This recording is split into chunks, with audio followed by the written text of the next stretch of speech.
अम्मा बाद अऊज़ु बिल्लाहि मिनश शैतानिर रजीम बिस्मिल्लाहिर रहमानिर रहीम क़ाल रब्बि इश्रह ली सदरी व यस्सिर ली अमरी वहलुल उक़दतम मिन लिसानी यफ़क़हू क़ौली। मेरे बच्चे,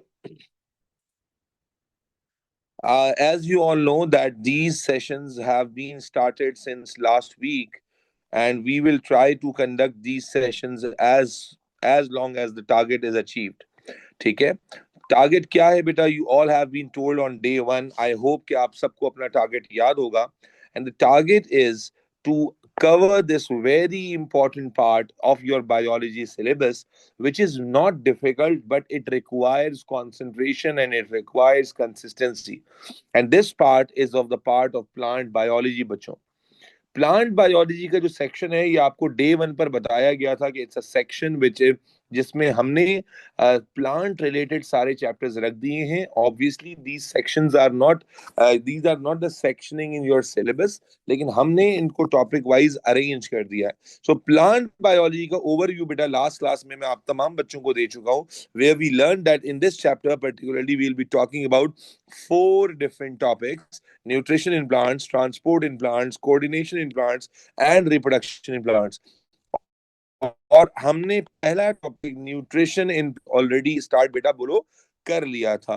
तो let's have a very quick review of what we have discussed in the previous lecture, and then we will continue today's discussion.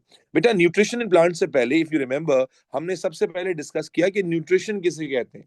तो nutrition is a process of taking in raw materials and utilizing it for growth of the body, energy production and repairs of the body. तो आपने clearly ये चीज discuss की कि nutrition वो process होता है जिसमें कोई ऑर्गेनिज्म रॉ मटेरियल्स को इनटेक करके उसे 3 पर्पसेस के लिए यूज करता है, which is number 1 growth and building of the body, number 2 to produce energy, and number 3 for the repairs.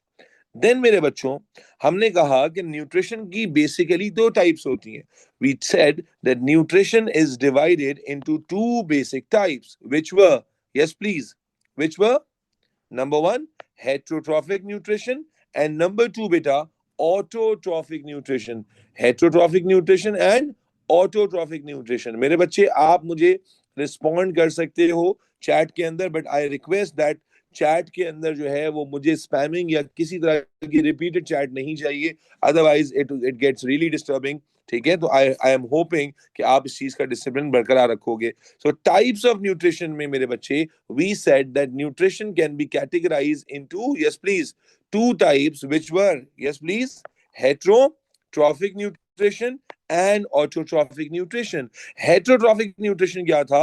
Where the organism intake or obtain raw materials from other organism. When the source of the food is other organism, we call it heterotrophic nutrition. And when the source the is the natural resource, when the organism is capable of making its food on its own, when the organism अपने ऊपर depend करके और जो है ना खुद ही natural resources को use करता है और अपने लिए जो है वो मटेरियल्स तैयार करता है, तो we call that autotrophic nutrition. Example के लिए क्लासिकल एग्जांपल है हेटेरोट्रॉफ्स में एनिमल्स की एंड ऑटोट्रॉफ्स के अंदर we have a classical example of plants. Yes बेटा,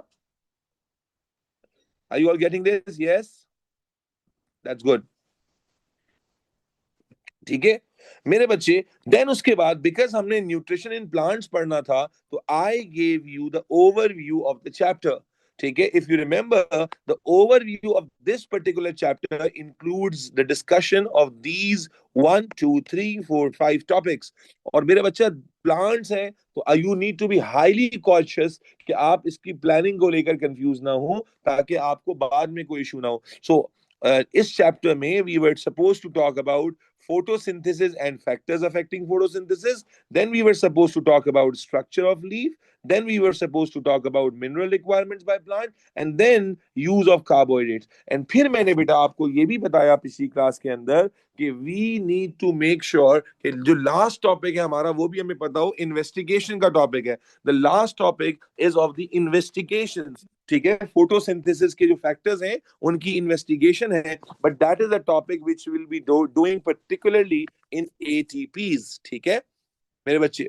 अब उसके बाद फिर हमने अपना चैप्टर बेटा बाकायदा तौर पर शुरू किया। इफ यू रिमेंबर बेटा, we started from the discussion of photosynthesis बच्चों, और फोटोसिंथेसिस और उसके फैक्टर्स का पहला टॉपिक बेटा हमने स्टार्ट किया था, और इंशाल्लाह इस टॉपिक को आज कंप्लीट करेंगे। फोटोसिंथेसिस क्या होती है? दिस इज अ टर्म जो आप बचपन से सुनते आ रहे हैं। दिस इज अ टर्म जो आपने जनरल बायोलॉजी से सुनी हुई है कि ये वो प्रोसेस होता है जिसके थ्रू प्लांट अपना क्या बनाता है बेटा? फूड प्रिपेयर करता है। प्लांट क्या प्रिपेयर करता है? फूड प्रिपेयर करता है। तो कैसे करता था? आपने इक्वेशन बचपन से पढ़ी कि बेटा plant uses carbon dioxide and water. Plant uses carbon dioxide and water in presence of light and chlorophyll to make glucose, and oxygen is released as a byproduct। और बेटा इसी को हमने आपसे कहा था कि अगर डेफिनेशन 1 मार्क के लिए आए, जैसे आईजीसीएसई में आ जाती है, तो we said that it is the process by which plant prepares its food. और अगर ये डेफिनेशन 3 to 4 मार्क के लिए आती है, then you simply suppose to explain this equation. आपको इसी एक्सप्लेनेशन इक्वेशन को डिस्क्राइब करना था। ये मैं रिव्यू कर रहा हूं, अभी तक नया नहीं पढ़ाया है बेटा। क्या कहा था हमने कि it is a process in which plant uses carbon dioxide and water in presence of light and chlorophyll. बेटा याद करना है मेरे साथ, ठीक है? To make product like glucose and oxygen is release as by product. तो इस तरह से आप डिफाइन करोगे 3 to 4 मार्क के लिए।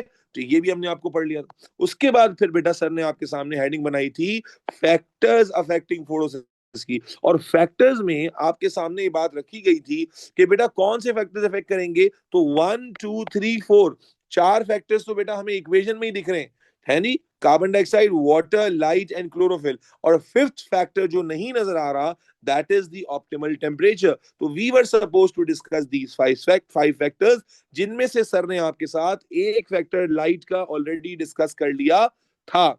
मेरे बच्चे लाइट के बारे में थोड़ा सा रिकॉल कर लेते हैं कि लाइट का एग्जैक्ट रोल। देखो ये कहना कि लाइट रिक्वायर्ड है, ये तो बिल्कुल जनरल साइंस वाली बात हो गई। Now at this level you should know कि लाइट का एग्जैक्ट रोल क्या होता है। तो मेरा बच्चा, वी सेड दैट लाइट जिस तरह किसी भी काम के लिए बच्चों एनर्जी चाहिए होती है, तो फोटोसिंथेसिस तो एक बड़ा काम है, एक कॉम्प्लिकेटेड काम है। तो क्या इसके लिए एनर्जी नहीं चाहिए होगी? बिल्कुल चाहिए होगी। जिस तरह गाड़ी को चलाने के लिए पेट्रोल चाहिए, डीजल चाहिए, केरोसिन चाहिए, हमारी बॉडी को चलाने के लिए ग्लूकोज एज फ्यूल चाहिए। तो प्लांट में जो फोटोसिंथेसिस का प्रोसेस है मेरे बच्चे, उसके लिए वी नीड लाइट।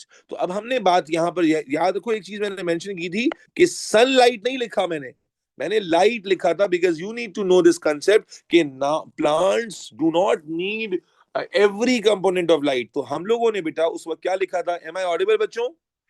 कि light is the primary source of energy for the process, यानी फोटोसिंथेसिस के प्रोसेस को चलाने के लिए light is the basic fuel. It act as a fuel for the photosynthesis. Plant कौन से कंपोनेंट लाइट के एब्सॉर्ब करता है बेटा? मैंने आपको बताया था, एमसीक्यू में चीजें पूछी जाती हैं कि out of 7 components of light, red and blue components are absorb the most. इसीलिए अगर आप कोई ऐसा सेटअप वर्टिकल फार्मिंग वगैरह का देखोगे जो आर्टिफिशियली हो रहा होता है, तो वहां आप देखोगे कि रेड और ब्लू लाइट का इस्तेमाल किया जाता है।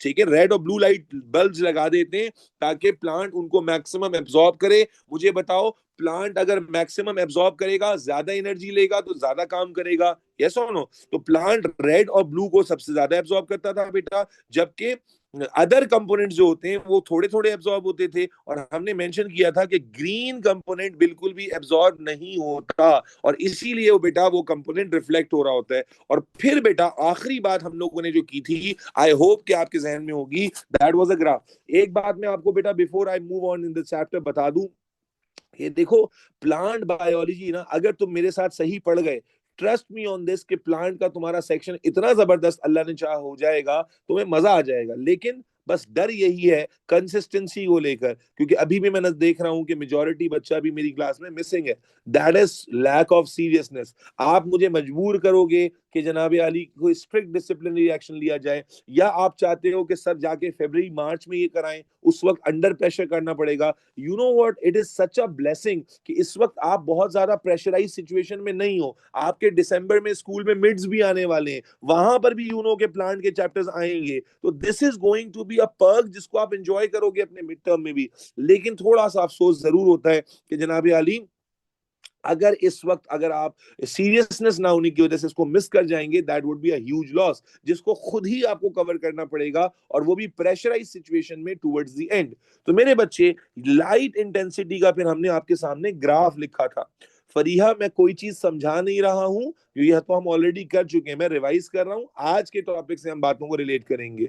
एंड यस, लास्ट टाइम आपको रिकॉर्डिंग का शायद एक्सेस न्यूट्रिशन प्लांट्स का सेशन नंबर 1 मिल गया, लेकिन I have asked my team to make sure कि हर बच्चा क्लास अटेंड करे। इनके रिकॉर्डेड एक्सेस आपको नहीं मिलेंगे, really sorry for that, and this is for the disciplinary action to make sure that अगर मैं अपनी फैमिली टाइम में से, अपने पर्सनल टाइम में से कॉम्प्रोमाइज करके टाइम निकाल रहा हूं, तो जिसकी जरूरत है उसको तो चाहिए कि वो ज्यादा डेडिकेटेड तरीके से टाइम को निकाले। ठीक है जी, चलो बेटा। तो बेटा ये आपके पास आ गया था graph. What was the graph बच्चे बताइएगा?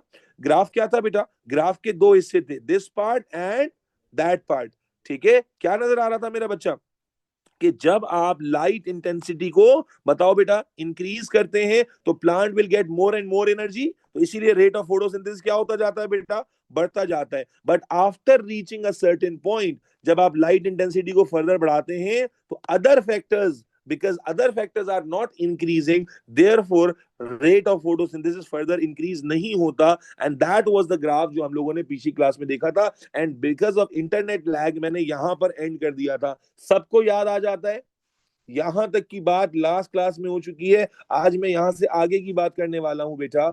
हम क्या पढ़ रहे हैं एवरीबॉडी? देखो, मैंने पूरा ऑर्गेनाइज प्लान रखा कि दीज आर द थिंग्स जो हमें इस चैप्टर में पढ़नी है। इन्वेस्टिगेशन हम एटीपी में पढ़ेंगे, तो 1 2 3 4 चार चीजें मुझे आपको पढ़ानी है। पहला टॉपिक आप कर रहे हो, अब मैं आगे चलने लगा हूं बेटा। लाइट इंटेंसिटी के बाद आज मैं आपके साथ दूसरा फैक्टर डिस्कस करता हूं। छोटे छोटे फैक्टर्स हैं, दो ही जगह पर जो है ना वो थोड़ी टेक्निकलिटी, बाकी तो सब आसान है बेटा। अब हेडिंग बनाएंगे chlorophyll.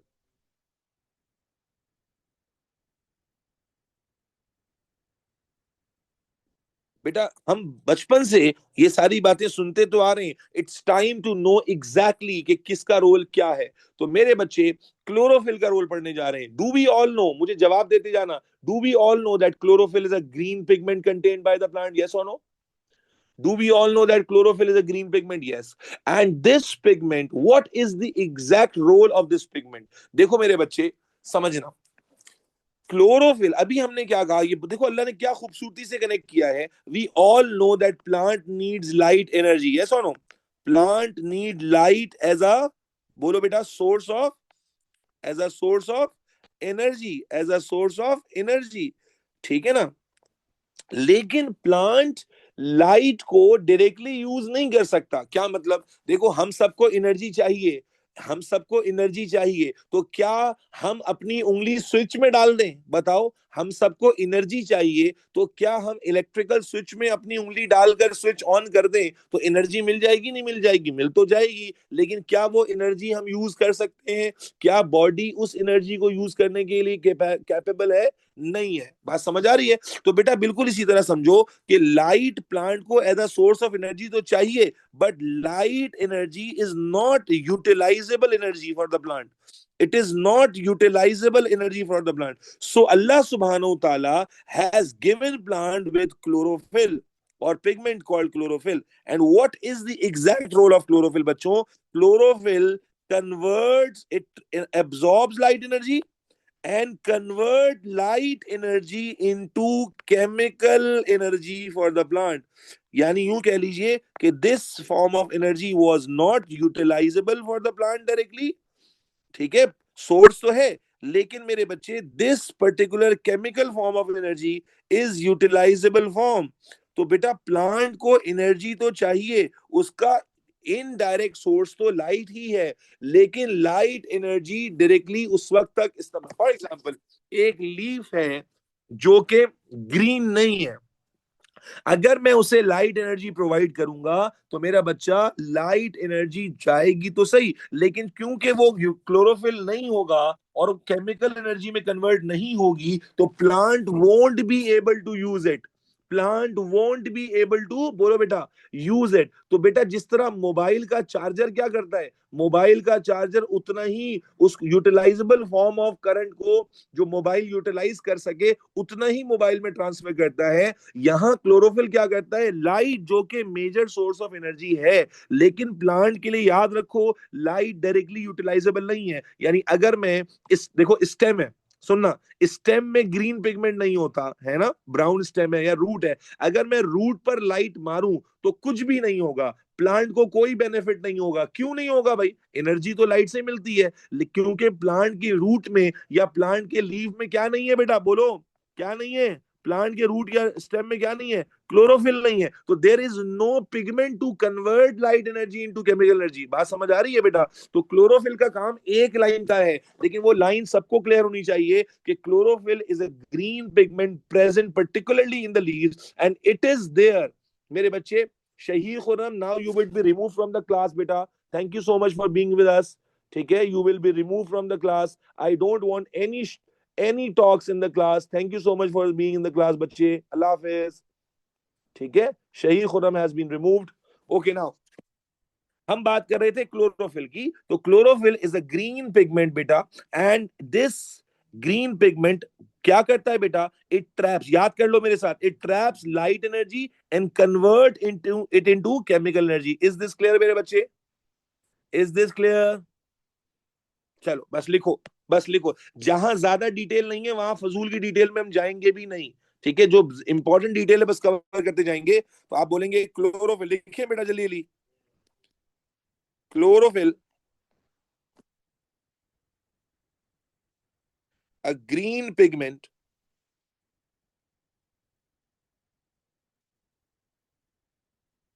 is responsible to trap or absorb light energy and convert it into chemical energy, which is then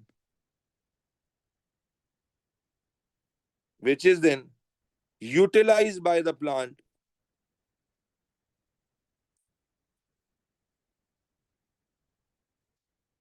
for photosynthesis. That's it. No, nothing else, no technicality. That's very very simple.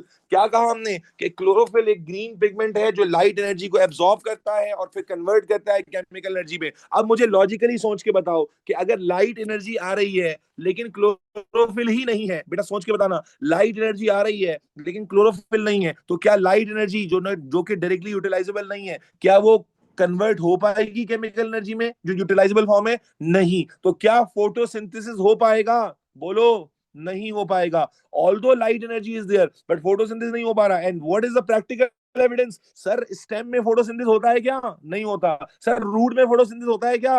अरे नहीं होता। Sir examiner पूछेगा क्यों नहीं होता, उसको जवाब दोगे, क्या जवाब दोगे कि भाई इसलिए नहीं होता क्योंकि स्टेम में ग्रीन पिगमेंट नहीं है, रूट में ग्रीन पिगमेंट नहीं है, तो इसलिए लाइट एनर्जी अगर वहां पड़ भी जाती है, लाइट एनर्जी वहां पर फॉल भी करती है, तो वो केमिकल एनर्जी में कन्वर्ट ही नहीं होती, यूटिलाइजेबल एनर्जी में कन्वर्ट ही नहीं होती, इसलिए वहां फोटोसिंथेसिस नहीं हो सकता। इज दिस क्लियर मेरा बच्चा? Everybody in the class, my boys and girls? चलो वेरी गुड बेटा, thank you so much for being so energetic disciplined. ठीक है, थैंक यू सो मच। दिल से दुआएं तुम लोगों के लिए, सबके लिए दिल से दुआएं, because I am compromising my personal time and you are too, so that's why are we doing that beta? Please do not forget the mission. The mission is to not being pressurized towards the end.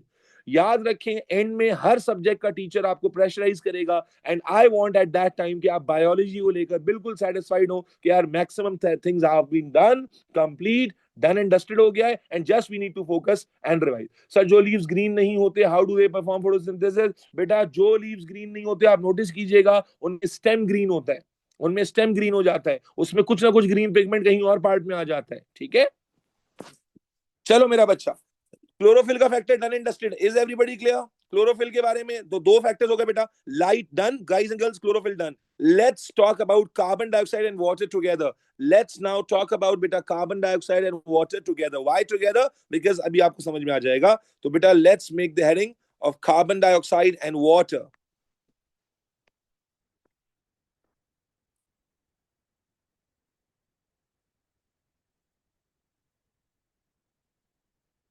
Okay, we all no बच्चे. अब देखो exact detail मालूम कर रहे हो ना, पता भी चल रहा है कि कोई मसला नहीं है, कोई ऐसा नहीं है कि जनाब कोई मुश्किल है बहुत ज्यादा. ठीक है, वीनस फ्लाई ट्राई फोटोसिंथेसिस करता है, जी हाँ बिल्कुल करता है, अहमद शफीक बिल्कुल करता है. ठीक है, okay. Now carbon dioxide and water की एग्जैक्ट रिक्वायरमेंट क्या है समझो बेटा. यू ऑल नो कि फोटोसिंथेसिस का पर्पस क्या होता है. हम क्या कहते हैं, carbon dioxide and water are used to prepare, बोलो बेटा, ग्लूकोज, कंपाउंड्स लाइक ग्लूकोज. अब मुझे बताओ, ये जो प्रोडक्ट तुम ग्लूकोज बना रहे हो, ये जो प्रोडक्ट तुम ग्लूकोज बना रहे, sir chlorophyll and green pigment is same thing. जी जी, ग्रीन पिगमेंट का नाम क्लोरोफिल है अरीशा काशिफ.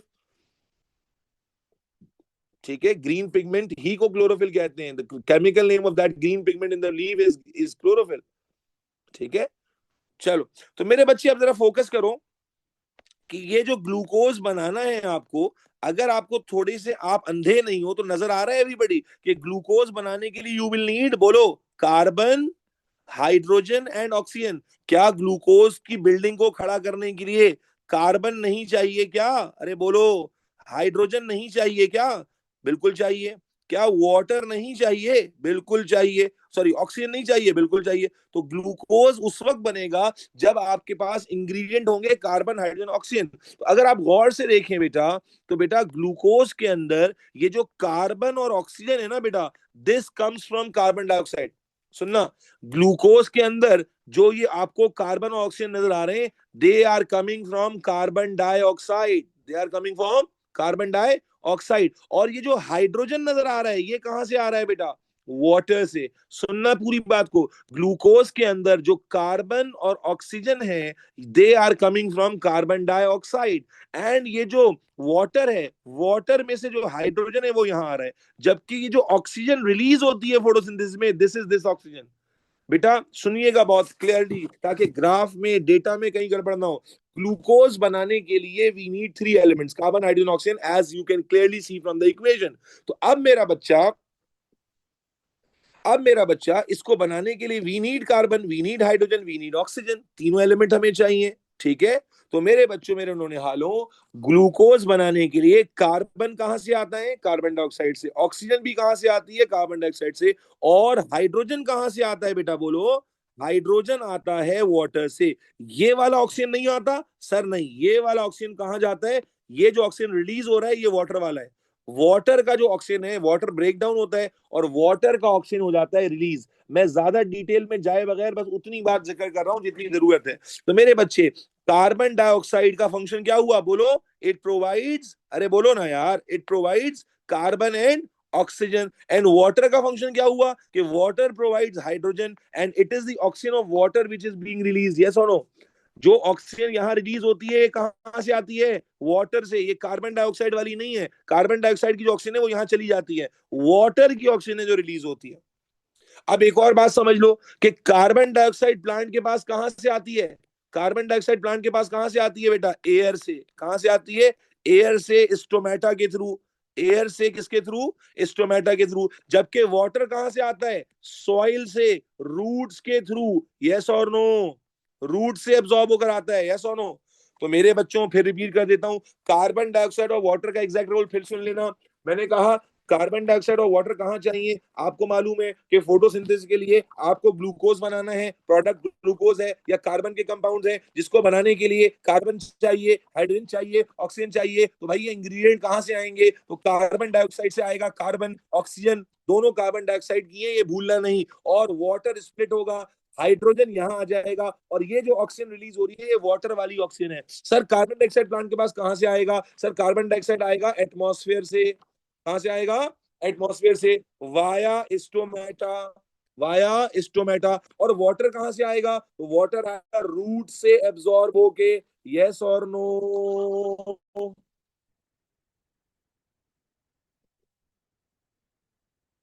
वाटर वेपर अंदर नहीं आते भाई स्टोमेटा से, क्या बातें कर रहे हो यार। चलो लिख लें इसको। चलो भाई, समझ आ गया पप्पू बच्चा, बिल्कुल। अब लिखते हैं इसको।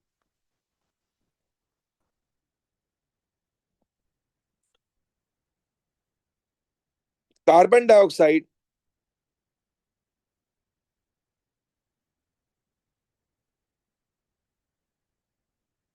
is diffused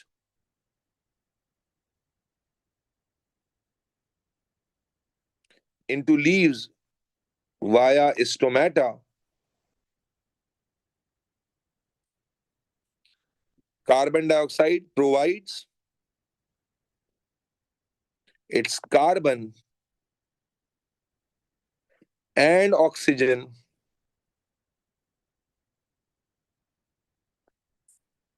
for the synthesis of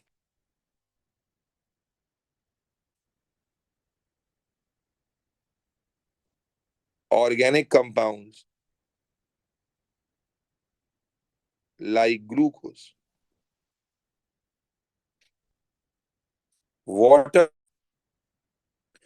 is absorbed by roots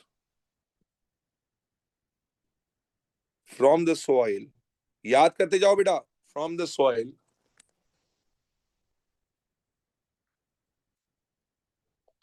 बेटा stomata is the opening in the leaf, Mahanur. Stomata is the opening in the leaf. Stomata is the opening in the leaf, बच्चों.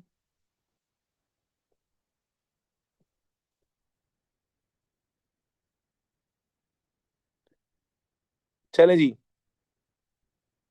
Continue करते हैं। लिख रहे थे बेटा, water is absorb by root from the soil and then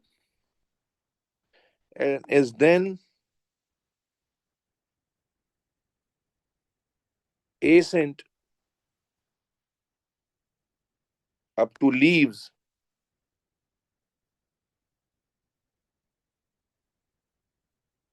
water splits to provide its hydrogen for the synthesis of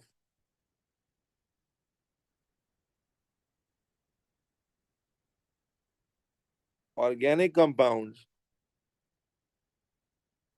like glucose. However, oxygen produce, बेटा समझ में आ रहा है सबको, yes or no? Oxygen produce as a result of a split of water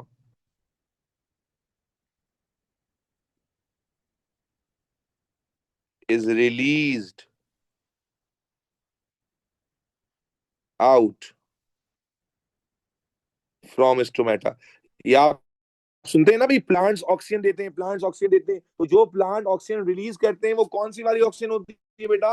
water वाली oxygen होती है। Is everybody clear? अब मुझे जल्दी से सोच के बताओ, लाइट आ रही है, लाइट आ रही है, क्लोरोफिल भी मौजूद है, लाइट आई एज अ फ्यूल, उसे क्लोरोफिल ने एब्जॉर्ब करके किसमें कन्वर्ट किया? बोलते जाओ, केमिकल एनर्जी में। लेकिन अब कार्बन डाइऑक्साइड ही नहीं है, तो मेरे बच्चे बताओ उस एनर्जी का अचार डालेंगे क्या? बताओ, क्या कार्बन डाइऑक्साइड नहीं होगा तो ग्लूकोज बनेगा? क्या ऑर्गेनिक कंपाउंड कोई बनेगा? नहीं बनेगा। क्यों नहीं बनेगा? क्योंकि कार्बन ऑक्सीजन ही नहीं है। यस और नो? तो फोटोसिंथेसिस रुक जाएगा। Does this make sense? हर एक फैक्टर इंपॉर्टेंट है। अच्छा जी, कार्बन डाइऑक्साइड भी आ रही है लेकिन वाटर नहीं आ रहा। बेटा वाटर नहीं आ रहा तो क्या हुआ? वाटर नहीं आ रहा तो क्या हुआ कि हाइड्रोजन कौन प्रोवाइड करेगा? सिर्फ कार्बन और ऑक्सीजन से तो ग्लूकोज नहीं बनता ना भाई। ग्लूकोज बनाने के लिए we need carbon, oxygen and hydrogen. हाँ भाई सामिर, तो जब हाइड्रोजन ही नहीं होगा तो क्या ऑर्गेनिक कंपाउंड बनेगा? नहीं बनेगा। तो वाटर के ना होने से भी फोटोसिंथेसिस रुक जाएगा। Every factor is a limiting factor. Yes और no? Every factor is a limiting. कोई एक चीज भी मिसिंग होगी तो फोटोसिंथेसिस का प्रोसेस रुक जाएगा। और मेहमा, आपका क्वेश्चन क्या है? जरा दोबारा टाइप कीजिएगा, आपको क्वेश्चन बार बार ऊपर चला जा रहा है, मैं रीड नहीं कर पा रहा हूँ। Scroll down please, this is the information. Okay,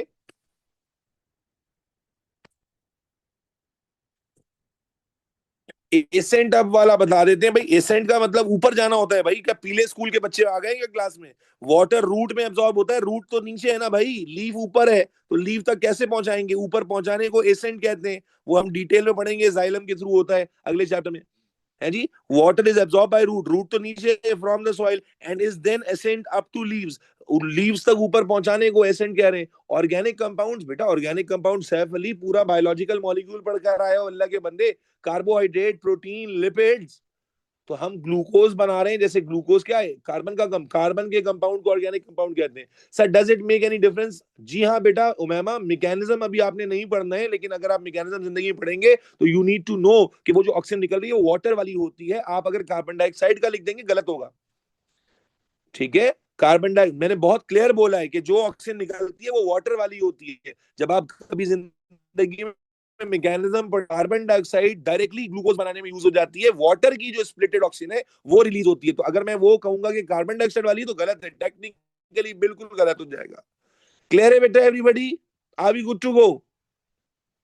अच्छा, बाज दफा एग्जामिनर क्या करता है, आपको कार्बन डाइऑक्साइड का ग्राफ बनाने के लिए दे देता है। कार्बन डाइऑक्साइड का ग्राफ बनाने के लिए देता है। तो बेटा याद रखें, कार्बन डाइऑक्साइड का ग्राफ भी बिल्कुल वैसे ही बनता है जैसा कि हमने ये वाला बनाया था। कहां गया? अरे वो ग्राफ कहां गया? यहाँ से where is the graph gone? अरे बात, ग्राफ कहां चला गया भाई? लो भाई, ग्राफ लगता है डिलीट हो गया। चलो दोबारा देख लेते हैं। तो मेरे बच्चे एग्जाम में बाज दफा आपको कार्बन डाइऑक्साइड का ग्राफ बनाने के लिए दे देगा। Carbon dioxide concentration and rate of photosynthesis. बच्चे खामा खा में डरते हैं, तो यहां पर लिखते हैं कार्बन डाइऑक्साइड कॉन्सेंट्रेशन, और यहां पर रख देते हैं रेट ऑफ फोटोसिंथेसिस। तो बिल्कुल वैसे ही ग्राफ बनता है बेटा जैसे पहले बना था। क्या होगा? कार्बन डाइऑक्साइड लेवल्स जब मैं बढ़ाऊंगा, मुझे बताओ, कार्बन डाइऑक्साइड लेवल्स मैं बढ़ाऊंगा तो क्या होगा बेटा? रेट ऑफ फोटोसिंथेसिस इंक्रीज होगा, बोलो भाई। कार्बन डाइऑक्साइड लेवल्स में बढ़ाऊंगा तो रेट ऑफ फोटोसिंथेसिस इंक्रीज होगा, because plant will get more and more raw material. Plant will get more and more raw material. तो बेटा देखेंगे, कार्बन डाइऑक्साइड के लेवल बढ़ाना शुरू करेंगे तो रेट ऑफ फोटोसिंथेसिस बढ़ेगा बढ़ेगा बढ़ेगा बढ़ेगा बढ़ेगा बढ़ेगा बढ़ेगा बढ़ेगा बढ़ेगा बढ़ेगा, फिर इवेंचुअली क्या हो जाएगा बेटा, बोलो? कांस्टेंट हो जाएगा। क्यों? क्योंकि मैं सिर्फ कार्बन डाइऑक्साइड बढ़ाए जा रहा हूं। अगर मैं वाटर नहीं बढ़ा रहा, अगर मैं लाइट इंटेंसिटी नहीं बढ़ा रहा, तो कार्बन डाइऑक्साइड बढ़ते बढ़ते बढ़ते बढ़ते बढ़ते बढ़ते इवेंचुअली अपना इफेक्ट उसका खत्म हो जाएगा। और बिल्कुल वैसे ही ग्राफ बन रहा है जैसा कि आपने लाइट इंटेंसिटी में देखा था। Point A to point B and point B to point C, point A to point B and point B to point C. क्या हो रहा है बच्चों? Point A to point B में when we are increasing carbon dioxide levels, तो rate of photosynthesis बढ़ रहे हैं या नहीं बढ़ रहे? कार्बन डाइऑक्साइड लेवल बढ़ा रहे हैं तो फोटोसिंथेसिस का रेट बढ़ रहा है, because you are supplying more raw material. Everybody, you are supplying more raw material, yes और नो? लेकिन after this point why the levels is not increasing? Because other factors, बोलो बेटा, other factors are limiting the process। क्या ख्याल है? अगर मैं carbon dioxide बढ़ाता जा रहा हूं लेकिन लाइट में नहीं बढ़ा रहा, है जी, मैं वाटर नहीं बढ़ा रहा, मैं जनाबे आली लाइट की इंटेंसिटी को सेम ही रख रहा हूं, तो इवेंचुअली क्या होगा कि सिर्फ carbon dioxide is not something जो कि फोटोसिंथेसिस के रेट को बढ़ाती ही चली जाएगी। तो initially when we increase carbon dioxide levels, carbon dioxide concentration, rate of photosynthesis increases, but again after a certain point there is no further increase, and what is the reason behind that beta? कि other factors become, बोलो बेटा, limiting। is this clear? क्या यही वाला graph आपने light में भी as it is draw किया था, बस वहां यहां लाइट इंटेंसिटी लिख दिया था, यस और नो? तो इसलिए कभी कभी जब ग्राफ आ जाता है ना, बच्चे बोलते हैं सर, क्योंकि होता ही है कि ग्राफ को देखकर घबराहट सी हो जाती है। कोई घबराहट लेने की जरूरत नहीं है। Carbon dioxide concentration in air भी हो सकता है, आप आर्टिफिशियली भी सप्लाई कर सकते हो। आर्टिफिशियली कैसे सप्लाई कर सकते हो? कि आपका ये पौधा है, ठीक है, ये आपका प्लांट है फॉर एग्जाम्पल, आपने यहां पर सोडियम कार्बोनेट रख दिया। अब सोडियम कार्बोनेट से क्या बनेगी? कार्बन डाइऑक्साइड, जिसकी वजह से सराउंडिंग में कार्बन डाइऑक्साइड का लेवल बढ़ जाएगा, ठीक है ना? तो यस, आप आर्टिफिशियली भी कार्बन डाइऑक्साइड केमिकल्स के थ्रू बढ़ा सकते हो, ठीक है। आमतौर पर यही दो ग्राफ आपके सिलेबस के लर्निंग ऑब्जेक्टिव्स में है, इसलिए मैंने सिर्फ यही दो ग्राफ्स बनाए हैं, ना क्लोरोफिल का बनाया है ना वाटर का, और आपको भी जानने की जरूरत नहीं है। लाइट इंटेंसिटी और, बोलो बेटा, carbon dioxide, these are the two graphs, दोनों एक जैसे बनते हैं। Clear?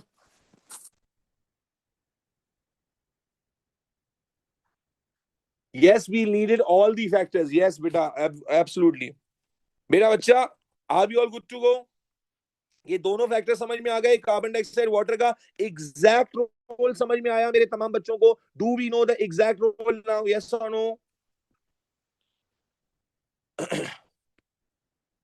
How other factors are limiting? बेटा खुद सोचो ना बेटा, जो सवाल पूछ रहा है how other factors are limiting. Again देखो, आपका सवाल पूछना मुझे कभी कभी खुशी भी देता है, कभी कभी थोड़ा वरिड भी कर देता है, because you have already studied this in detail माशाल्लाह। 9th और 10th क्लास में आपने पढ़ा होगा, लेकिन याद नहीं आने का मतलब बिल्कुल भूल गया है। देखो, अगर मैं कार्बन डाइऑक्साइड लेवल बढ़ाता जा रहा हूँ, लॉजिकली सोचो, लेकिन मैं उसमें क्या कार्बन और ऑक्सीजन बढ़ रहा है ना, अगर मैं वाटर को उसी प्रोपोर्शन में इंक्रीज नहीं कर रहा, तो do I have enough hydrogen?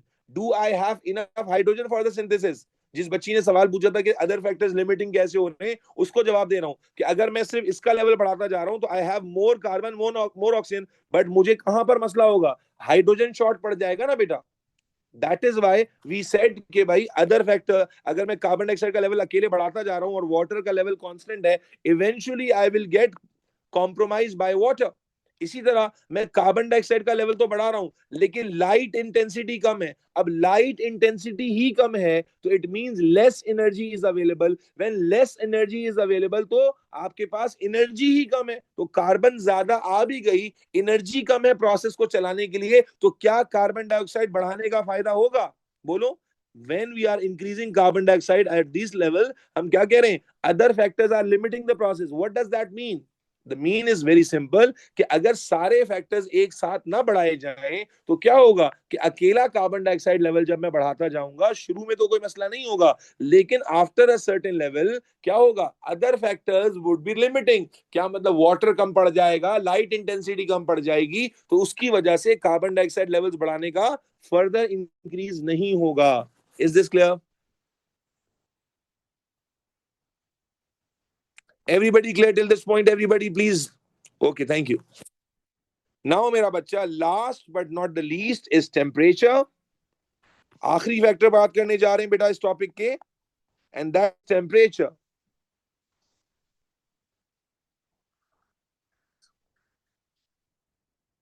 Mohammad Ashfaq सादी, आप जो शफीक आप जो सवाल पूछ रहे हैं उसकी उसका जो है ना वो समझे जरा, जवाब थोड़ा टेक्निकल हो जाएगा, मैं फिर भी दे देता हूँ। कि बच्चा पूछ रहा है कि सर ग्लूकोज ही क्यों बनाना है, हेक्सोस ही क्यों बनाना है, कुछ और बना ले। ओ भाई, एक मशीनरी है, एक मशीनरी है। Let me example, give you the example कि प्लांट के पास या एक आपके घर में मशीन है, वॉशिंग मशीन धोने का, वॉशिंग मशीन है कपड़े धोने के लिए, तो खाना पका सकती है क्या वो? बोलो। Washing machine is design to wash your clothes, खाना पका लोगे क्या उसमें? तो इसी तरह जो प्लांट की सेलुलर मशीनरी है, it is design to make glucose, it is design to make amino acid. ये थोड़ी कि जो उसकी मर्जी में आएगा वो बना लेगा। Are you getting? ठीक है बेटा। सो बेटा टेम्परेचर के ऊपर आ जाते हैं, और ये बहुत ही इंपॉर्टेंट और बहुत ही सिंपल है, because all of you have studied enzymes. Enzymes का चैप्टर हम सब पढ़ चुके हैं, and we should know that बेटा बायोलॉजिकली क्या कोई भी प्रोसेस बगैर एंजाइम के होता है? बोलो। बायोलॉजिकली कोई भी प्रोसेस बगैर एंजाइम के होता है? नहीं होता। तो बेटा ऑल्दो हम इक्वेशन ऑफ फोटोसिंथेसिस में एंजाइम तो कोई मेंशन नहीं करते, लेकिन इसका मतलब ये नहीं है कि इसमें कोई एंजाइम नहीं होता। इसका मतलब ये नहीं है कि इसमें कोई एंजाइम नहीं होता। It involves large number of, बोलो भाई, enzymes. It involves large number of, अरे बोलो, एंजाइम्स। तो मेरे बच्चे वी ऑल नो कि टेम्परेचर क्या इफेक्ट करेगा? एंजाइम का इफेक्ट याद है कि बेटा अगर हम याद करो, एंजाइम सब पढ़ चुके हैं। ऑप्टिमम टेम्परेचर पढ़ा था, ऑप्टिमम रेंज पढ़ी थी, बिलो ऑप्टिमम पढ़ा था, और बियॉन्ड ऑप्टिमम पढ़ा था। एवरीबडी इन द क्लास, क्या पढ़ा था आपने? अब चूंकि डिटेल पढ़ चुके हैं तो यहां शॉर्टकट में लेकर जाएंगे आपसे पूछकर कि बेटा ऑप्टिमम रेंज में अगर आप टेम्परेचर को बढ़ाते थे, ऑप्टिमम रेंज में इफ यू रिमेंबर, अगर आप टेम्परेचर को इंक्रीज करते थे तो क्या होता था? काइनेटिक एनर्जी बढ़ती थी, collisions between enzyme, collision between enzyme and substrate क्या होता था? इंक्रीज होता था, जिसकी वजह से आपको ज्यादा एंजाइम एक्टिविटी मिलती थी। याद आया बच्चों कि अगर आप टेम्परेचर को बढ़ाते हैं विद इन ऑप्टिमम रेंज, अगर आप टेम्परेचर को बढ़ाते हैं विद इन ऑप्टिमम रेंज तो क्या होता था, काइनेटिक एनर्जी बढ़ती थी। याद रखें, टेम्परेचर का इफेक्ट किसके थ्रू एक्सप्लेन किया जा रहा है बेटा, बोलो, एंजाइम्स के थ्रू। व्हाई एंजाइम्स के थ्रू? क्योंकि photosynthesis is an enzyme controlled process. Photosynthesis is an enzyme control process. तो जब आप टेम्परेचर इंक्रीज करते हैं तो काइनेटिक एनर्जी बढ़ती है, काइनेटिक एनर्जी बढ़ने से कोलिजन बढ़ते हैं, और जब कोलिजन ज्यादा बढ़ते हैं तो बिल्कुल सही फरमाया आपने, एंजाइम सबस्ट्रेट कॉम्प्लेक्स ज्यादा बनता है, जिससे एंजाइम एक्टिविटी ज्यादा होती है। अब मुझे बताओ, एंजाइम एक्टिविटी ज्यादा होगी तो rate of photosynthesis speed up हो जाएगा या नहीं होगा? जब एंजाइम एक्टिविटी ज्यादा, फोटोसिंथेसिस एक्सीलरेट हो जाएगा। तो बेटा टेम्परेचर का पहला effect with in optimum range क्या है, कि अगर हम ऑप्टिमम रेंज में रहते हुए टेम्परेचर को इंक्रीज करते हैं, काइनेटिक एनर्जी इंक्रीज होती है, एंजाइम और उसके सबस्ट्रेट के कोलिजन इंक्रीज होते हैं, मोर एंजाइम सबस्ट्रेट कॉम्प्लेक्स बनते हैं, which leads to more enzyme activity. Is this clear? Is this clear? Okay. अगर बिलो ऑप्टिमम पे चले जाए बेटा, कौन बताएगा मुझे, दिल खुश करने के लिए, अल्लाह ताला जज़ाए खैर देगा आपको।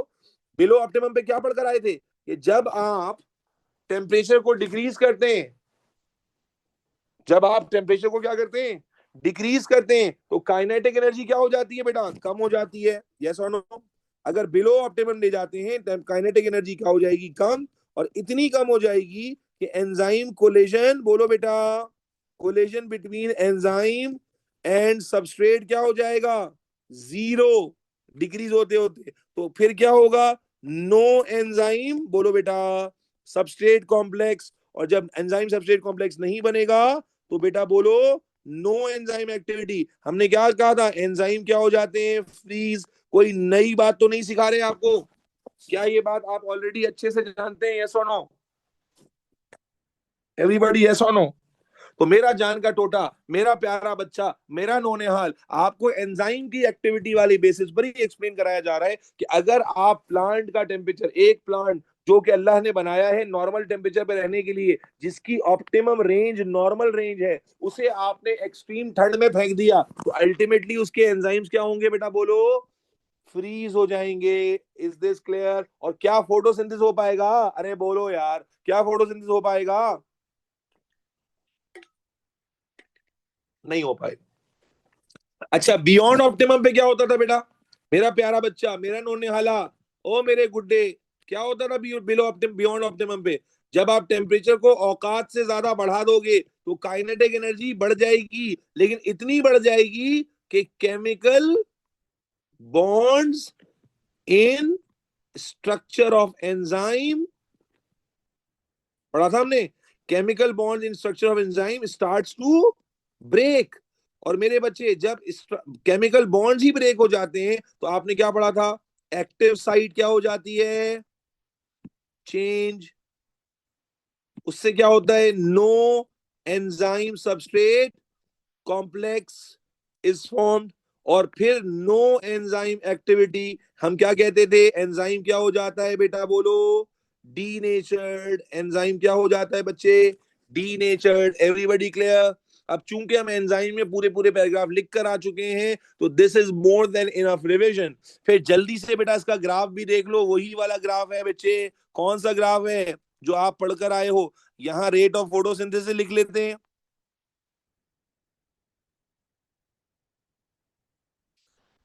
और यहां लिख लेते हैं टेम्परेचर्स। तो मेरा बच्चा, लेट से ये 0 डिग्री सेल्सियस है, ऑप्टिमम रेंज क्या होते हैं, 10 टू, बोलो, 45। तो 10 टू 45 में enzymes will act, 10 to 45 degree Celsius में एंजाइम्स विल रिमेन। एंजाइम्स का टेम्परेचर बढ़ाने से एंजाइम एक्टिविटी क्या होगा बेटा? अच्छा, देखो, लिख लो भाई, लिख लो, जल्दी लिख लो। अरे भाई, जब मैं लिख रहा हूं तो मेरे साथ क्यों नहीं लिख पा रहे हो तुम लोग? मैं कोई ऑटोमेटेड वॉइस से थोड़ी बोल रहा हूं बेटा।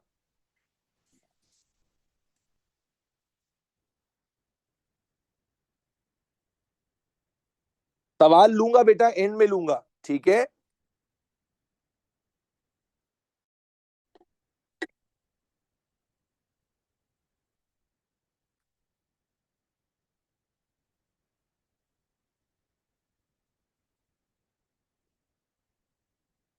डन बेटा?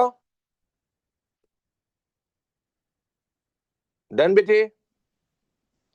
तो अब मुझे बताओ, अगर जब ग्राफ बनाते थे हम कैसे ग्राफ बनाते थे? ऑप्टिमम टेम्परेचर रहते हुए, ऑप्टिमम रेंज में रहते हुए, यानी 10 to 45 में रहते हुए जब हम टेम्परेचर बढ़ाते थे तो एंजाइम एक्टिविटी क्या होती थी बेटा? बोलो बोलो बेटा। एंजाइम एक्टिविटी इंक्रीज होती थी, यस और नो? तो मेरे बच्चे आप दिखाते हो, कैसे दिखाते हो कि बेटा यहां से यही ग्राफ था जो आपने वहां भी बनाया था, जब एंजाइम एक्टिविटी इंक्रीज होगी तो रेट ऑफ फोटोसिंथेसिस इंक्रीज होगा डिक्रीज होगा बेटा? जब एंजाइम एक्टिविटी इंक्रीज होगी तो रेट ऑफ फोटोसिंथेसिस इंक्रीज होगा कि डिक्रीज होगा? तो आप देखें, जब टेम्परेचर आप बढ़ा रहे हैं तो रेट ऑफ फोटोसिंथेसिस बढ़ता जा रहा है, लेकिन जैसी आप चले गए कहां? बिलो ऑप्टिमम, तो बेटा इमीडिएटली एंजाइम एक्टिविटी क्या हो जाएगी? जीरो। क्यों जीरो हो रही है बेटा यहां पर? क्योंकि enzymes won't have enough energy for the collagen, जिसकी वजह से फोटोसिंथेसिस रुक जाएगा। इसी तरह अगर आप बियॉन्ड ऑप्टिमम चले गए, आपने जरूरत से ज्यादा एनर्जी बढ़ा दी, तो फिर एंजाइम तेजी से क्या हो जाता था बेटा? याद करो, डी नेचर हो जाता था। Remember guys and girls? और इससे भी फोटोसिंथेसिस नीचे आ जाएगा। ये ग्राफ आपने देखा हुआ है। तो जब हम इस रेंज में टेम्परेचर को बढ़ाते हैं तो एंजाइम एक्टिविटी बेटा बोलो इंक्रीज होती थी। जब हम बियॉन्ड या बिलो ऑप्टिमम ले जाते हैं तो एंजाइम एक्टिविटी क्या हो जाती है बेटा? डिक्रीज हो जाती है, यस और नो? ग्राफ को लेकर बेटा, ये ग्राफ सबने देखा हुआ है ना? कोई ओहो, कोई नया ग्राफ तो नहीं बना दिया मैंने? क्लियर है एवरीबॉडी?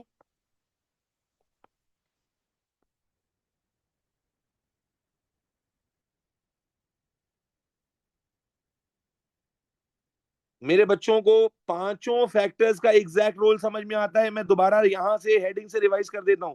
हाँ भाई, लाइट का एग्जैक्ट रोल बताएंगे। लाइट का एग्जैक्ट रोल क्या होता है? एज अ सोर्स ऑफ, बोलते जाओ, फ्यूल। लेकिन कौन सी लाइट चाहिए होती है? सारी या कोई पर्टिकुलर? रेड और ब्लू सबसे ज्यादा चाहिए, बाकी कम चाहिए, और कौन सी बिल्कुल नहीं चाहिए? ग्रीन वाली बिल्कुल भी नहीं चाहिए होती। लेकिन क्या लाइट यूटिलाइजेबल फॉर्म है? बोलो बेटा। प्लांट के लिए यूटिलाइजेबल फॉर्म है? नहीं। तो फिर हमें क्या चाहिए? क्लोरोफिल। क्या करता है वो? लाइट एनर्जी को कन्वर्ट करता है केमिकल एनर्जी में। और अगर ये नहीं होगा तो मेरे बच्चे फोटोसिंथेसिस की एनर्जी आएगी नहीं। फिर कार्बन डाइऑक्साइड, वाटर, ये रॉ मटेरियल, ये क्या करते हैं बेटा? Carbon dioxide provides carbon and oxygen, and water provides hydrogen for the synthesis of organic compounds, and oxygen is released. And then why temperature is important? Because photosynthesis is an enzyme driven process. Therefore मेरा बच्चा, ये जब आपके enzyme सही काम करेंगे तो rate of photosynthesis भी अच्छा होगा। जब एंजाइम डी नेचर या फ्रीज हो जाएंगे तो रेट ऑफ फोटोसिंथेसिस भी गिर जाएगा। Are we good to go बच्चे? यस और नो? अरे जोर से बोलो। अरे मेरे बच्चे समझ में आ गई बात? अल्हम्द। कांस्टेंट, क्या चीज कांस्टेंट नहीं होगी बेटा? क्या चीज कांस्टेंट नहीं होगी?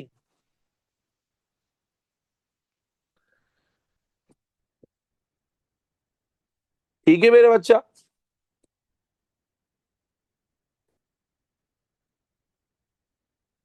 कोई मसला?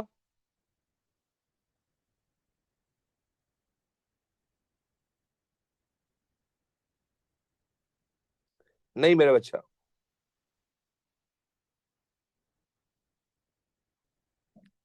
कोई कंफ्यूजन उम्मीद है कि यहां तक नहीं है? फोटोसिंथेसिस कांस्टेंट बेटा, फोटोसिंथेसिस कांस्टेंट नहीं। कांस्टेंट तो उस वक्त होगी ना जब आपके सारे फैक्टर, यहां पर हम क्या पढ़ रहे हैं? Factors affecting photosynthesis. तो जब मैं फैक्टर्स को चेंज कर रहा हूं तो फोटोसिंथेसिस का रेट भी चेंज होगा ना। अगर मैं फैक्टर्स को चेंज नहीं करूंगा तो फोटोसिंथेसिस कांस्टेंट होगी। That is very obvious.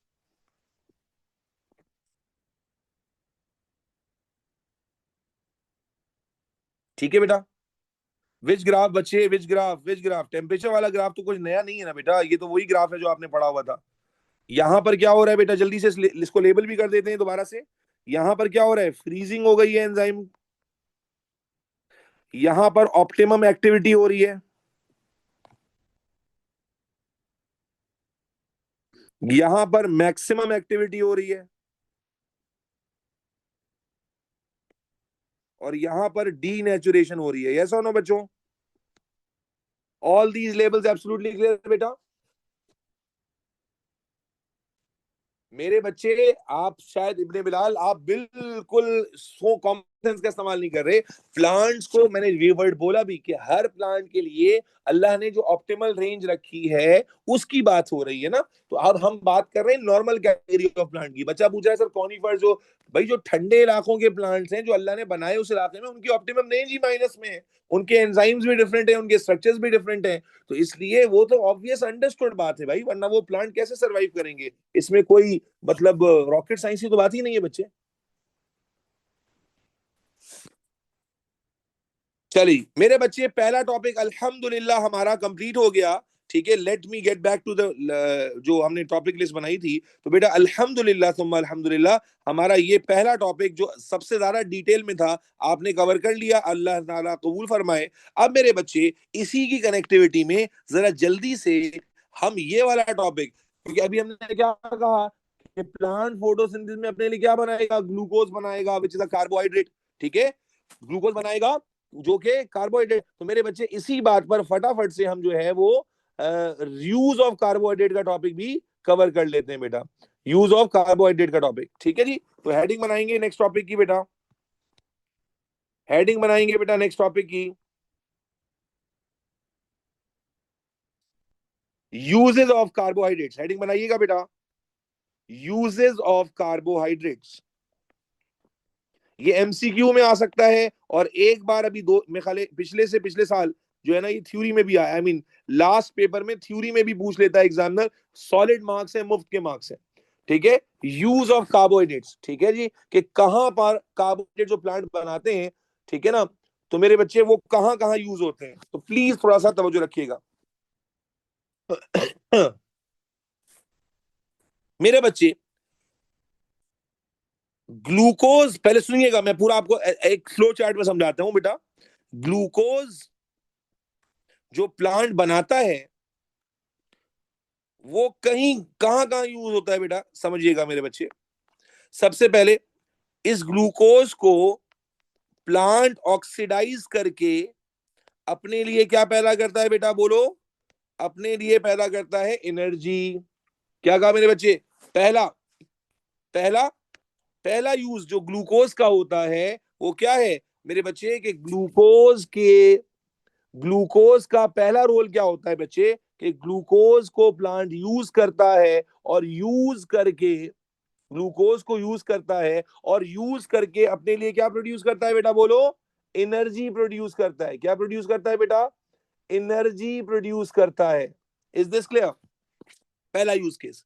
दूसरा यूज केस क्या होता है बेटा, प्लांट ग्लूकोज को कन्वर्ट करता है सुक्रोज में, and sucrose is the transport form. बेटा बहुत इंपॉर्टेंट बातें बता रहा हूं, इसलिए 2 मिनट बिल्कुल कंसंट्रेट कीजिए। कि ग्लूकोज जो प्लांट ने बनाया, इस ग्लूकोज को प्लांट यूज करता है एनर्जी प्रोड्यूस करने के लिए। ठीक है जी, जैसे हम लोग करते हैं। इसी तरह ग्लूकोज को प्लांट सुक्रोज में कन्वर्ट करता है, और इस फॉर्म में ग्लूकोज एक जगह से दूसरी जगह जो है वो बेटा मूव करता है। देखो ग्लूकोज कहां बन रहा है, लीफ में बन रहा है ना बेटा। ग्लूकोज कहां बनता है, लीफ में बनता है। लेकिन क्या ग्लूकोज सिर्फ लीफ को चाहिए होता है बेटा, बोलो। क्या ग्लूकोज सिर्फ लीफ को चाहिए होगा, नहीं, बल्कि ग्लूकोज सारे प्लांट को चाहिए, प्लांट के हर सेल को चाहिए। तो इसीलिए मेरे बच्चों ग्लूकोज को एक सुक्रोज की फॉर्म में कन्वर्ट किया जाता है, और ये वाली फॉर्म है जो ट्रांसपोर्ट होती है। यानी अगर मुझे लीव से ग्लूकोज को पहुंचाना है स्टेम तक, या मुझे पहुंचाना है रूट तक, तो वो ग्लूकोज की फॉर्म में नहीं जाता। किस फॉर्म में जाता है बेटा, सुक्रोज की फॉर्म में। और इसका रीजन मैं आपको ट्रांसपोर्ट इन प्लांट्स में बताऊंगा कि ऐसा क्यों होता है। अभी के लिए याद रखो कि ग्लूकोज बनता तो लीफ में, लेकिन चाहिए तो सारे प्लांट बेटा, चाहिए तो सबको ना बेटा, सारे सेल्स को चाहिए, सारे सेल्स को रिक्वायर्ड है ग्लूकोज। तो बेटा जब ट्रांसपोर्ट करने की बारी आएगी, तो ट्रांसपोर्ट में मेरे बच्चे क्या होगा, it would be not transported in form of glucose, rather it would be transported in form of sucrose। ठीक है जी, तो इसलिए ग्लूकोज को सुक्रोज में कन्वर्ट करते हैं, and that is the form जिसमें ट्रांसपोर्ट होती है। ठीक है जी, इसी तरह ग्लूकोज का जो तीसरा यूज केस है वो भी समझ लीजिएगा। ग्लूकोज का जो तीसरा यूज केस है वो है कि ग्लूकोज को कन्वर्ट किया जाता है सेलुलोज में। और ये सेलुलोज बेटा कहां यूज होता है, हम सबको मालूम है सेलुलोज कहां यूज होता है बेटा, it is use to make plant cell wall. It is used to make plant cell wall. ठीक है जी, प्लांट की जो सेल वॉल होती है, we all know that it is made up of, बेटा बोलो, ग्लूकोज. तो बेटा बच्चा, ग्लूकोज को हम यूज करते हैं to make cellulose, and then it is use to make plant cell wall. And one of the last usages जो ग्लूकोज का हम प्लांट में देखते हैं, that is glucose is converted into starch, and then this starch is reserved. ठीक है, reserved इन root. ठीक है, फॉर बैड टाइम्स. दोबारा समझे, क्या बेहतरीन फ्लो चार्ट से अल्हम्दुलिल्लाह चीजें कवर हो रही हैं. बेहतरीन फ्लो चार्ट अल्लाह के हुक्म से बन गया बेटा. क्या कहा हमने बेटा, दोबारा सुन लीजिए. हमने आपको बताया कि जो प्लांट ग्लूकोज बना रहा है, वो ग्लूकोज कहां कहां, उसके क्या क्या पॉसिबल यूज केसेस हैं, वो मैंने आपके साथ डिस्कस किए बेटा, और फ्लो चार्ट की फॉर्म में किए, ताकि मेरे बच्चे आपको याद करने में आसानी हो जाए. और ये यूज केसेस है. नंबर वन, जो ग्लूकोज प्लांट ने बनाया, वो उसे हर सेल में ऑक्सीडाइज करेगा. बोलते जाओ बेटा, चैट इज ऑन. ग्लूकोज को ऑक्सीडाइज करेगा to produce energy. Secondly, glucose is converted into sucrose, जो कौन सी वाली फॉर्म है, ट्रांसपोर्ट वाली फॉर्म है. ट्रांसपोर्ट ग्लूकोज को ग्लूकोज की फॉर्म में नहीं किया जाता.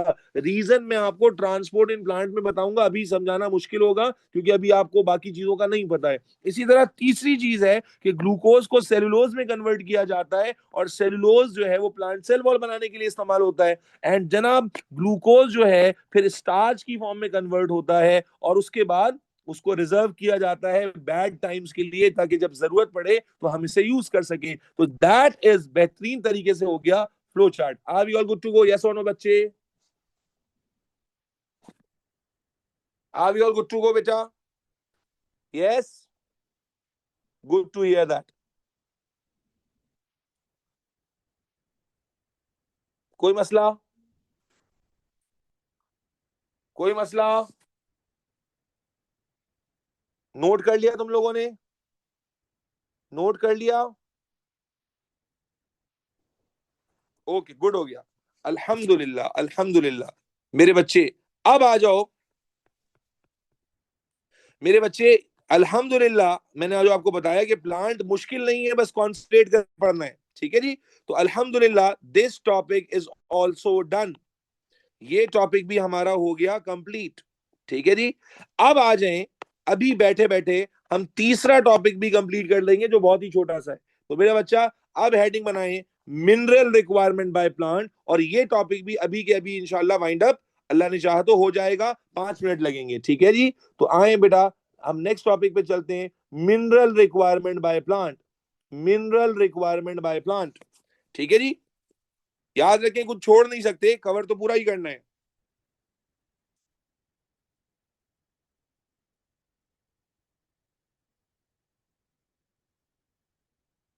Mineral requirement by plants.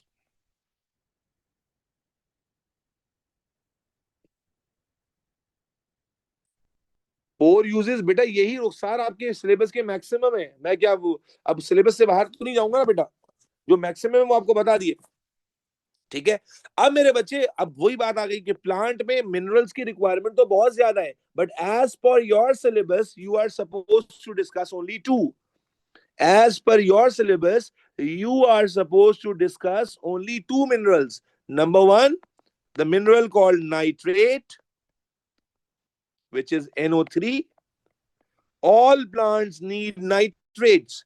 All plant needs nitrate ion, जो वो soil से absorb करते हैं. And all plant need magnesium ion.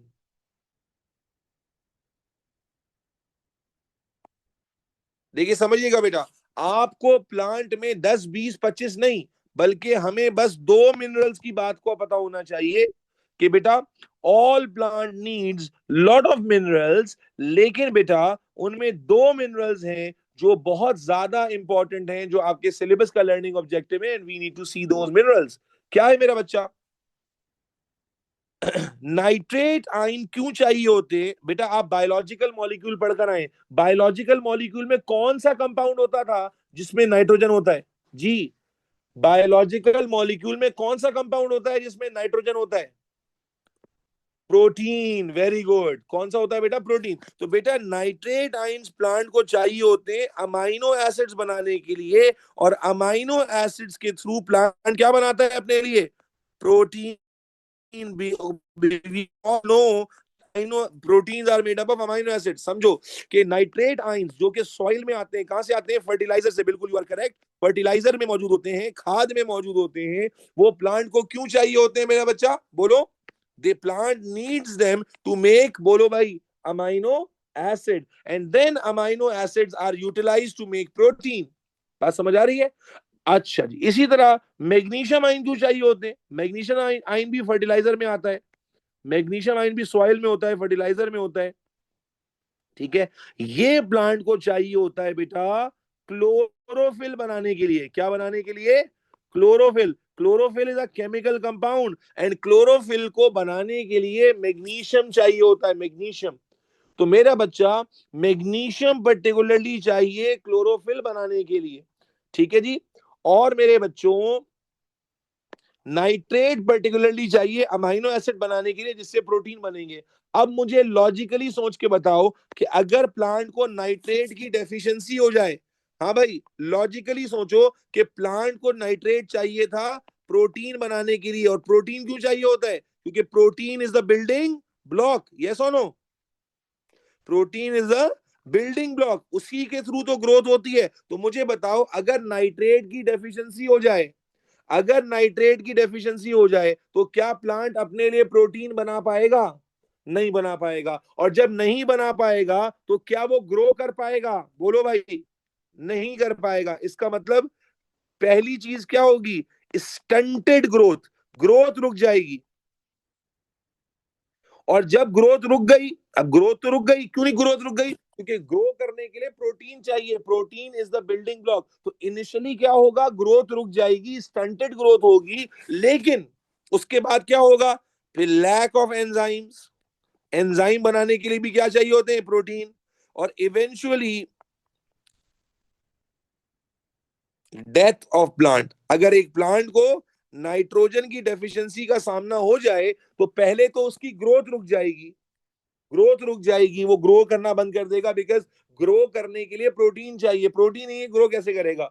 फिर एंजाइम्स वगैरह बनाने में परेशानी होगी, क्योंकि वो भी क्या होते हैं बेटा? प्रोटीन्स होते हैं। और एंजाइम के बगैर गुजारा करना पॉसिबल है क्या? बोलो। एंजाइम के बगैर गुजारा करना पॉसिबल है? नहीं। ठीक हो गया। अच्छा, अब क्लोरोफिल अगर ना हो, तो बेटा क्लोरोफिल नहीं होने का मतलब क्या है? ग्रीन पिगमेंट नहीं है। तो अगर मैग्नीशियम आयन की डेफिशिएंसी होगी, समझना बेटा, अगर मैग्नीशियम आयन की डेफिशिएंसी होगी तो कैसे पता चलेगा? तो इट इज वेरी ऑब्वियस कि मैग्नीशियम क्या किस लिए चाहिए था? क्लोरोफिल बनाने के लिए। तो क्या क्लोरोफिल बनेगा अगर मैग्नीशियम कम हो गया?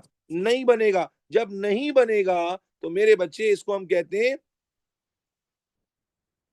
क्लोरोसिस। इसके लिए वर्ड आता है बायोलॉजिकल, क्लोरोसिस। क्लोरोसिस का मतलब क्या होता है?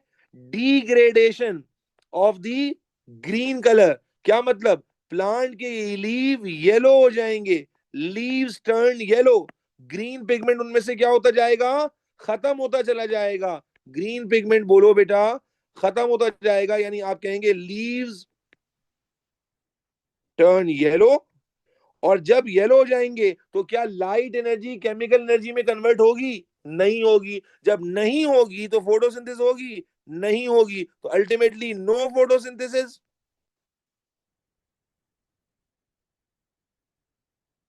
और यहां पर फिर विल्टिंग हो जाएगी लीव की। Wilting of leave. एनर्जी नहीं आ रही, फोटोसिंथेसिस नहीं हो रही, विल्टिंग हो जाएगी लीव्स की।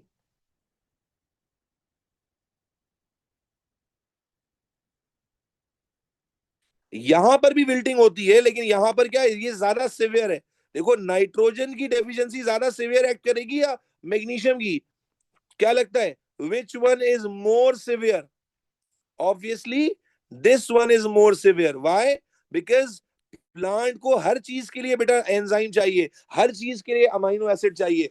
जबकि जब मैग्नीशियम की डेफिशिएंसी होगी, तो फोटोसिंथेसिस रुकेगा। तो जब जितनी देर के लिए फोटोसिंथेसिस रुका होगा, बेटा बोलो, जितने देर के लिए फोटोसिंथेसिस रुका हुआ होगा, प्लांट के पास रिजर्व फूड तो होता है ना, यस और नो? प्लांट के पास रिजर्व फूड तो होता है ना बेटा? बिल्कुल होता है। तो इसलिए क्लोरो जो मैग्नीशियम आयन की डेफिशिएंसी है वो बहुत जल्दी प्लांट को मार नहीं देगी, लेकिन जो नाइट्रेट आयन की डेफिशिएंसी है वो जल्दी प्लांट के लिए डेथ कर देगी। Chlorosis is break down of chlorophyll बेटा। Chlorosis is break down of chlorophyll बेटा। Chlorosis is break down of chlorophyll. तो बेटा is everything being connected easily बच्चे? नाइट्रेट आइन अमाइनो एसिड और प्रोटीन बनाने के लिए चाहिए, प्रोटीन नहीं होगा तो ग्रोथ रुक जाएगी, एंजाइम्स नहीं होंगे, प्लांट की इवेंचुअली डेथ हो जाएगी, पूरा प्लांट इंपैक्ट होगा। जब मैग्नीशियम आयन की डेफिशिएंसी होगी तो बेटा क्लोरोफिल ब्रेक डाउन हो जाएगा, लीव्स येलो हो जाएंगे, फोटोसिंथेसिस नहीं होगा, तो प्लांट आहिस्ता आहिस्ता कमजोर पड़ना शुरू होगा, इवेंचुअली फिर उसकी डेथ भी हो जाएगी। लेकिन it is not that severe because plant के पास रिजर्व फूड भी होता है। बेटा इवेंचुअली अगर डेफिशिएंसी कंटिन्यू रहेगी तो प्लांट की डेथ हो जाएगी, लेकिन आपको मालूम है कि प्लांट के पास रिजर्व फूड होता है, तो plant can survive for a long time on that reserve food. लेकिन यहां पर क्या होगा, एंजाइम तो रिजर्व नहीं होते ना, तो इसलिए nitrate ion deficiency is more dangerous और मोर जो है ना वो विगरसली एक्ट करती है। मैग्नीशियम आयन डेफिशिएंसी क्यों? How magnesium ion deficiency cause stunted growth? बेटा जब फोटोसिंथेसिस नहीं हो रही होगी तो इवेंचुअली प्लांट हेल्दीली तो ग्रो नहीं कर पाएगा ना बेटा। Is this clear? Fahad Ali बेटा ये प्लांट की न्यूट्रिशन ही तो है, और क्या है? न्यूट्रिशन क्या था? What was the nutrition? Definition of nutrition क्या बताया था मैंने आपको? कि it is the process in which plant an organism take raw materials and utilise it for the growth, for the repair. तो what is this happening? Isn't it the utilization of raw materials for the growth and building? Wilting कहते हैं बेटा leaves की death को, leaves जो है dry होकर मुरझा के खत्म हो जाते हैं। इज दिस क्लियर बच्चे? Now if you want to have ask any question, बेटा आज के लिए यहीं पर अल्लाह बस करेंगे, जिनके क्वेश्चन है उनको आंसर करके क्लास एंड कर देता हूं, ठीक है जी? तो आज के लिए यहीं तक हो गया। अब इस चैप्टर में बस एक टॉपिक रह गया बेटा, and that is structure of leaf. एक टॉपिक ही रह गया बेटा, that is structure of leaf. ठीक है जी? Thank you so much for being disciplined throughout. ठीक है जी? स्ट्रक्चर ऑफ लीव रह गया है, ठीक है? हिम्मत आप करते तो मैं वो भी करा देता, लेकिन I need to put pressure slowly and gradually. Nitrate की बेटा नाइट्रेट की कमी में पूरा प्लांट ही डेथ कर रहा होता है ना। लीव भी तो सेल है ना, और cell is made up of protein, तो इवेंचुअली जो है वो नुकसान हो जाएगा। ठीक है सर, शो कार्बोहाइड्रेट। ओके, मैं पहले क्वेश्चंस ले लूं। यस, पहला क्वेश्चन हम ले रहे हैं, हैंड रेज कर लें जिन्होंने क्वेश्चन पूछना है, so that I can unmute those students. Okay, Barira, yes Barira, quickly बेटा, quick. सर सर ये जो ग्राफ लास्ट आपने ड्रॉ किया था उससे पहले बियॉन्ड ऑप्टिमम वाला शो करना है। नोट छापने हैं बस, सबको बस नोट छापने हैं, है ना? बियॉन्ड ऑप्टिमम वाला क्या ये? नहीं वो जो टेम्परेचर में था। जी।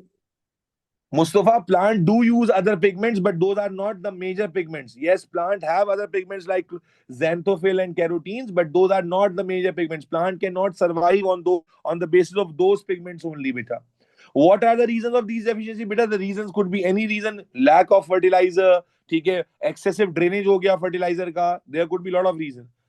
भाई फर्टिलाइजर तो हम डालते हैं, नेचुरली जमीन में मौजूद है ना, तो वो कहीं बंजर जमीन है, वहां ऑर्गेनिक मैटर ज्यादा नहीं है, कुछ भी रीजन हो सकता है। यस मुनीफ फैसल, यस बेटा योर क्वेश्चन मुनीफ फैसल। अस्सलाम सर। अस्सलाम सर। वालेकुम सलाम जी बेटा बोलो।